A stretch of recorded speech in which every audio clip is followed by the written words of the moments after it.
Assalamu alaikum wa rahmatullahi wa barakatuh. Fanontaniana mipetraka amintsika tsirairay manao hoe: tianao ve ny hanala ny devoly ao anatin'ny tokantranonao?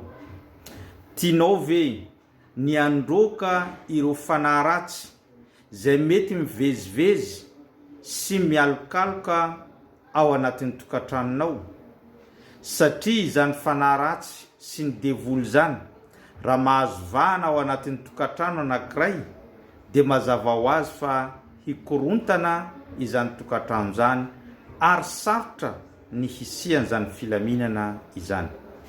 Ka fanontaniana manao hoe: tianao ve hampilamina ny tokantranonao ary hialana izany devoly ao anatin'ny tokantrano zany? Mazava ho azy ny valiny avy any amintsika dia ny eny. Ka raha eny no valiny dia ndaontsika hiaraka amin'ity hadisy marim-pototra zay azontsika tamin'ny mpaminany sallallahu alaihi wasallama milaza manao hoe: inna shaitana yanfiru min albayt alladhi tuqra'u fihi suratul Baqara. Tena marina hozy izy fa ny devoly na ny jiny dia mandositra miala ao anatin'ny tokantrano anankiray zay namakina ny suratul Baqara.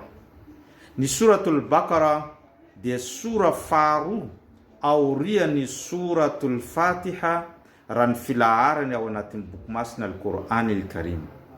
Ka raha sanatria misy tsy filaminana na adiady matetika mandalo ao anatin'ny tokantranonao sy ny vadinao, na mahatsapanao fa misy fanahy ratsy manalokaloka sy miafina ao anatin'ny tokantranonao, dia alefaso maraina atoandro hariva ny suratul Baqara, fa izany dia hanala avy hatrany ny fanahy ratsy mialokaloka sy ny devoly zay mitoetra ao anatin'ny tokantranontsika.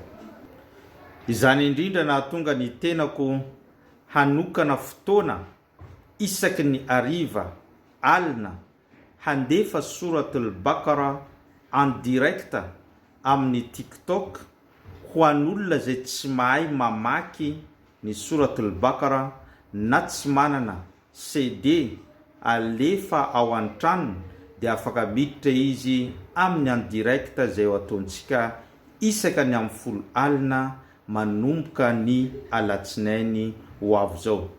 Izany suratul Baqara izany dia faranantsika amin'ireo adhkar na tonom-bavaka zay tokony vakina isaky ny alina mialohan'ny matory insha Allah.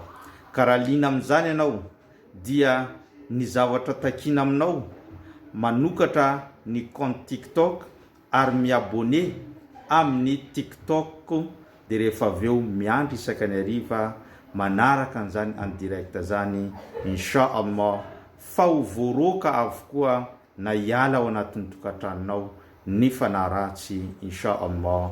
Zay no fampatsiahivantsika tamin'ity androany ity. Aboneo, partageo ary zarazarao amin'ny hafa fa mbola maro ireo zavatra ho zaraintsika eto. Wassalamu alaikum wa rahmatullahi wa barakatuh.